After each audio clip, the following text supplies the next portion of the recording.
Well, good morning and welcome to the farm. It is about 6:30 in the morning. Things are already hopping and this is just a really busy season for us for multiple reasons this year. Actually, we're just getting ready to host a wedding, which is super exciting. And no, we are not open to the public for weddings. However, this is a family wedding, so it gets special priority and we're so excited just to serve them in this way.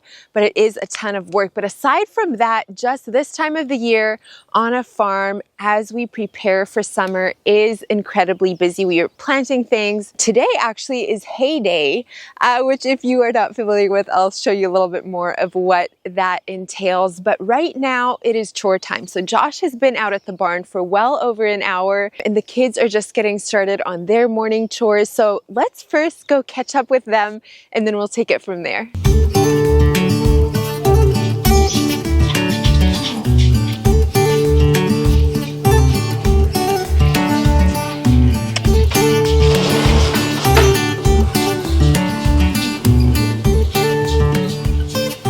Off to get my farmer man because a cow is having a calf in the corner and she is not in a birthing pen. So let's go find some help.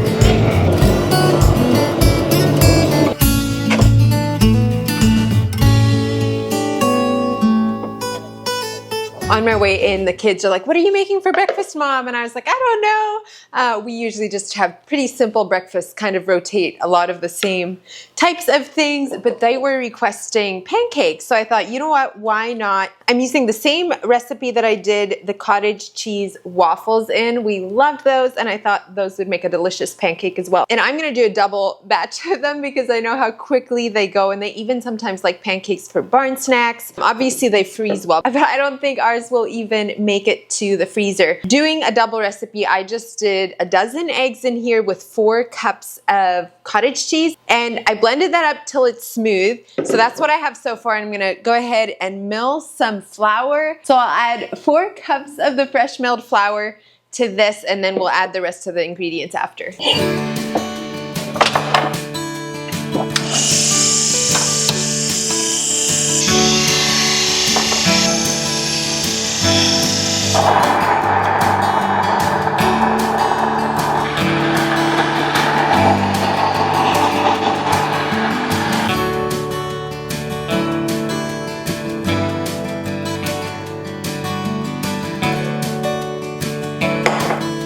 Three-quarter cup of melted coconut oil, 4 tablespoons maple syrup, and then 4 teaspoons baking powder. We just emptied our vanilla bean paste yesterday, or I'd add some of that as well. This is how we're gonna do it today. We'll just give that a good stir and then fry.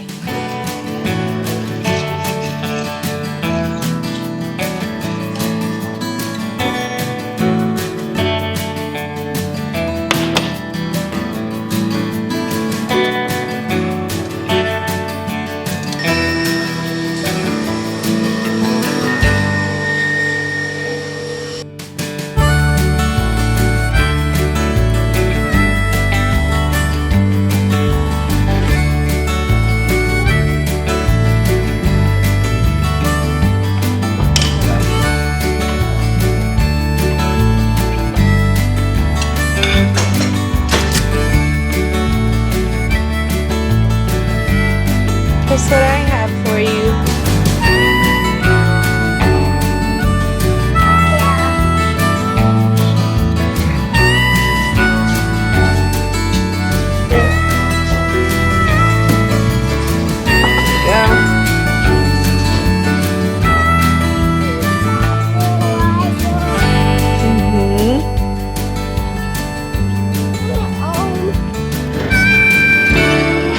And here is the new baby calf.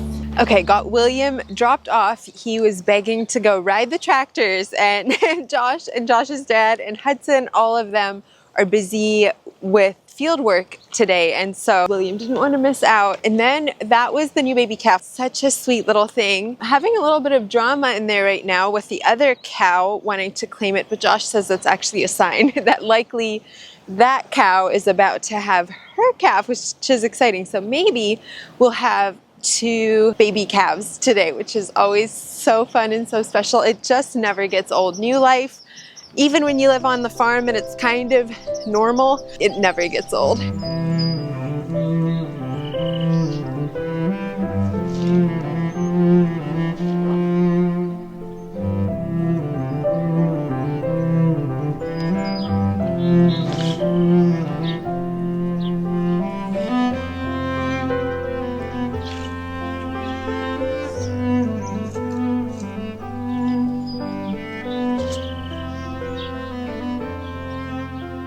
I'd hoped to get out to the garden this morning, yet that did not happen between a few loads of laundry and all the other running around we've done. It is technically almost an hour till lunchtime yet. However, field days have me usually a lot busier in the kitchen as well. We're feeding obviously Josh and Hudson and whoever's working out there on the field, as well as Josh's dad. They're usually really like heavy working days, and so I try to make sure I have actual substantial meal and then often also another snack in the afternoon. So today for lunch I thought I would make some burritos. It is really handy for them if it's something that they can hold with their hands. That's the plan here. I think we're gonna fry up some ground beef, maybe a little bit of rice to put in it, and then take that out to the fields for them.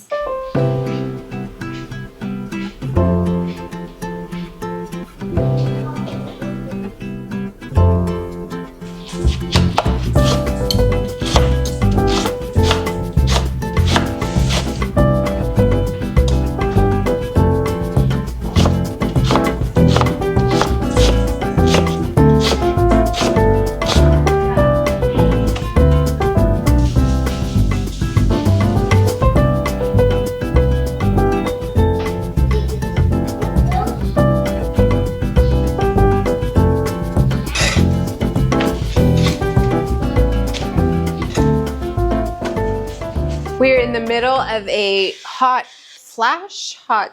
spell. What do you call it? When it warms up a little bit in between. We had those beautiful warm days in April, but then the cold has just really lingered since then. And so the past few days have been a real treat. Yesterday, today, and tomorrow are all supposed to be like mid to even upper 90s, which is so fun. It feels like summer just came suddenly. Never mind that it's supposed to cool off again soon. But I thought it would be a good time to talk about summer food. So if you have any inspiration or like favorite meals that you like to cook in the summer, I would love to hear those and maybe get some tips and ideas from you guys. And if you are looking for ideas, definitely read through those comments as well, and we can all kind of pick each other's brains for ideas. I feel like in the winter we're reaching for all the like soups and all these hearty, comforting meals, and then summer hits and I feel like I just crave, whoop, that one got some holes. That's okay, it'll still taste good. In the summer I just tend to crave fruits, veggies, anything cold, and super hot meals are not very appealing. I do often make like a good loaded salad, which is a favorite. Grilled meals are so delicious, but I was thinking yesterday that, man, I need to try some new, grilled recipes. I don't know, just some new like summer ideas. I have my go-tos, but I'd love to add to that collection this year. So would love to hear some input from you guys. Josh's one request when I'm bringing meals to the field is disposable plates. He doesn't like to have to think of returning plates and keeping track of them all day. So we are gonna start off assembling here. The tortillas are done. We have the meat. I have the rice, and then I think we'll also throw in some lettuce. We are loving all the fresh lettuce from the garden right now. I have some pickled onions, and then this is, often I'll do sour cream and salsa just blended. I was out of sour cream, so I did cottage cheese, and then salsa with a bit of salt, and that's gonna be our sauce. And then I also pulled I had some oranges in the fridge so they'd be nice and cold, kind of as the side dish.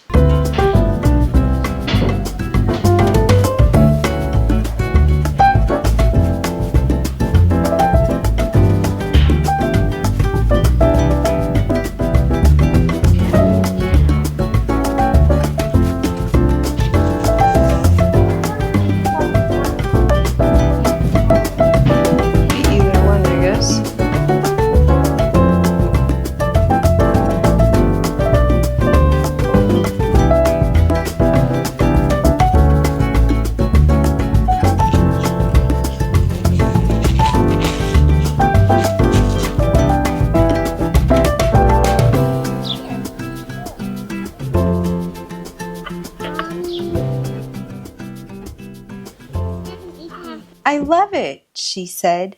I'm going to wear it all the time. It opens up, said Papa. Look. He showed her the little golden clasp that you press to pop the locket open. My goodness, feeling a bit like a hot mess express here. Got some mowing done, gave the pigs some water, actually more like mud. I was wishing I had taken the camera up there because they were so thrilled. But if you are not familiar with pigs, they cannot sweat. So mud is very helpful to them when it gets hot like this. But the rest of us are also feeling pretty toasty, so I am making a smoothie for an afternoon snack here. We have a bunch of frozen banana, frozen raspberries. I'm going to add a little bit of milk and we'll just blend that all together.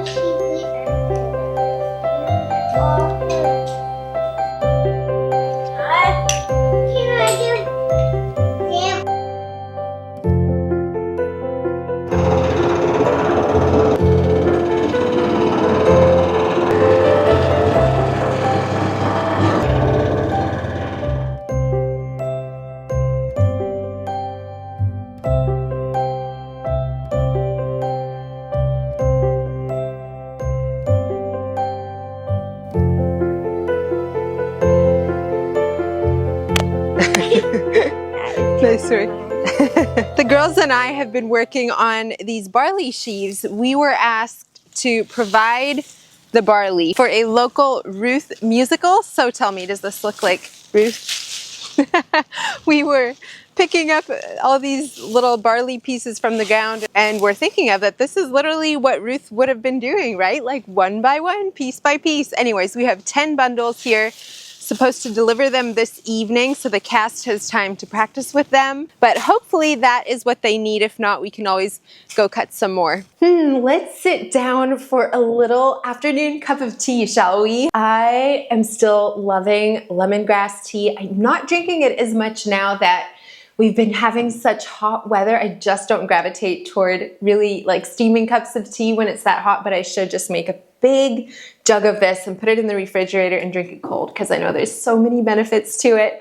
But I wanted to just sit down and chat a little bit. I feel like there is so much we could catch up on, and I'm really waiting to be able to share more of kind of my health journey over the last 2 years. There's been so much going on behind the scenes. We are definitely learning more about exactly what's going on and taking steps to get better, and we are starting to see results. Finally, which is such an answer to prayer, but I am still very much in it and walking through it. And so it's just something that I find for my own mental health, it's better not to share too many details of until I'm on the other side of it. But there is one thing that I do want to share the details on because I know I've mentioned it on here briefly before, that I was dealing with gallstones. And just as of like a month ago now, they are completely gone, which is such an answer to prayer. And I want to share with you a little bit what I did for that. But a little caveat or disclaimer before I go into it.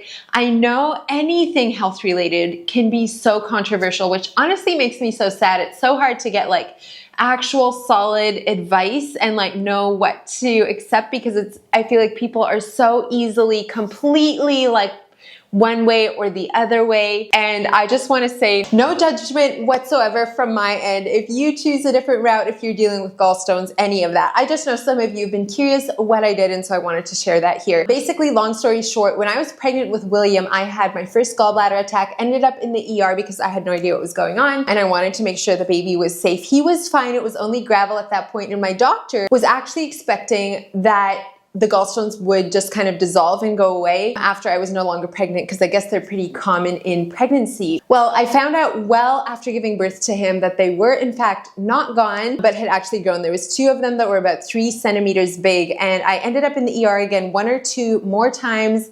And the consensus between the ER doctor and a couple different places actually that I went for ultrasounds to see the gallstones and like see if we were making any progress and that sort of thing, everyone said there's no way that these are gonna go away. They can't pass. There's 3 centimeters big, and if you see that in comparison with how big the duct is that they would have to go through, it's impossible. So they were like, there's no other way than surgery. You're gonna have to just go through with that surgery. I was okay with going through surgery if that's what I had to do, but it's obviously not my first choice. I'm terrified, honestly, of surgery. I will if I have to, but I first wanted to find out the other way. Plus, I don't agree with the people that say the gallbladder is just an extra organ anyway. Well, then why was it there in the first place, you know? So I wanted to do whatever I could naturally. First, I talked about it to my chiropractor actually, who put me onto this supplement, and I was like, are you sure that's gonna help? And he said he's had this size gallstones dissolve before,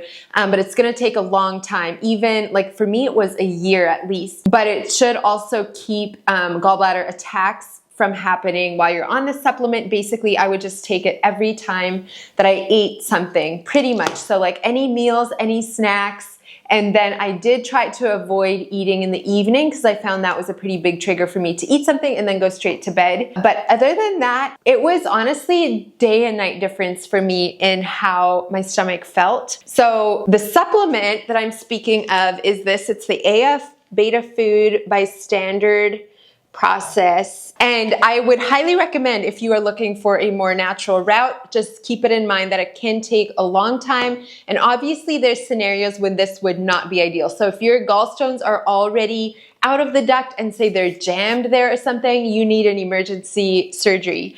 Or, you know, there's just different, everyone has a different story, right? But that is a supplement that was so helpful for me and hopefully can help you as well. Now I know earlier when I shared of some of the gallbladder stuff going on, there were a couple people that said, oh, but you know, then you have to watch the pancreas, like it can lead to pancreas trouble if you don't get it removed, or even the liver. And we did check all of those things. The same time we found out that the gallstones are gone, we also checked to make sure that the actual health of the gallbladder is really good, as well as the pancreas and the liver, and all of those showed up beautifully and are doing really well. So that is just such an answer to prayer and such a gift. And of course, I'm grateful to avoid surgery. And then I thought, while we're sitting here and chatting, why don't we talk about some books that I'm currently reading? So I am already past the amount of books that I read last year. I've already read more in 2026 than I did in 2025, which is super fun. I mentioned a while ago that I'm working on the Emma M. Lyon series, and I still am. I'm just ready for volume 5. This has been such a fun, lighthearted, but still clean read. And it's written in 1883, which, fun fact, that means this house was already standing when Emma M. Lyon was alive. And I just find that to be kind of a fun, fascinating little fact. Makes it feel, you know, even more real to life. Her way of writing is hilarious. So that I make these last longer, because I can literally read one of these books in like 1 to 3 days. I am making myself read a different book in between each volume of the Emma M. Lyon series. So the one that I'm currently reading in between, I am currently about exactly halfway through this book. This is Sally Clarkson's book. It's called Girls Club. It is a bit of an outdated looking cover, I would say. I'm not sure when the book was actually written, but it does have some really good encouragement in there, advice. It is specifically about building friendships with your daughters, even as they get older, and then also just woman to woman relationships relationships, and they have some really good, even really practical ideas of how to build friendships and create these long-lasting relationships. And so that has been a really fun read, even especially as, I mean, our oldest is just getting ready to enter the teenage years, and I feel like so much of motherhood so far for me has been wrapped up in the little years and in, you know, raising little children. But as our children grow, just, you know, branching out and learning more and how to be, you know, what the relationship should look like as the kids get older, and just desiring to always have a really close relationship with them. And so anyway, in light of all of that, and even I feel like you could even pull some ideas in here when you have just the younger kids, even the just friend to friend, all of that. I have found this to be a really good read, as I find a lot of Sally's books are. So anyway, that's a little bit of, I guess, some of my favorite things as of late. I think I'm gonna sit down and enjoy some more tea, maybe read a little bit, and then we can head up to the garden, and I wanna give you a little update of what's been happening out there. Well, so much has happened in the garden here over the past week. I'll try to insert a picture here of what it looked like. Beginning of last week, everything was in weeds, and we have been working so hard to get it cleaned out and planted and just started for the season, which has been super exciting. We have yet to mulch, which when I say mulch, I actually mean mushroom soil, which adds nutrients to the soil instead of pulling from them like a typical, you know, bark mulch would do. But a lot of my chamomile here reseeded itself in the walkways, and I just did not want to pull them. So obviously it's a little bit hard to get through some of these. Maybe I'll pull them after they are done blooming. Right now, actually, if I get to it today, we should pick the flowers. I just want the flowers when I am making like chamomile tea and that kind of thing. So that needs yet to be done, but I thought, you know what, it gives it kind of a whimsical, fun look to have them sprouting up like this all over the place. So that's kind of been a fun little thing. And then I'll have to show you, I'm not sure if you can see from that angle, Josh installed a couple more arches here. I want to try to grow my tomatoes on the trellis this year and see how they do that way. And then of course I also have my strawberry plants here. I have one box mostly filled with strawberries, but I wanted some more. Strawberries are just getting in season in our area right now, and currently 1 quart is like $10, which is double of what it used to be, and I don't even think those were organic. And so needless to say, it is well worth growing your own strawberries. Strawberries are not that hard to grow either, and so it only makes sense if you have the space to put them. So I want to get these in the ground hopefully today as well.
Got a beautiful rain, but thank you so much for joining me this week. I hope you were inspired, and I look forward to seeing you next time. Bye, friends. Golden, golden thing.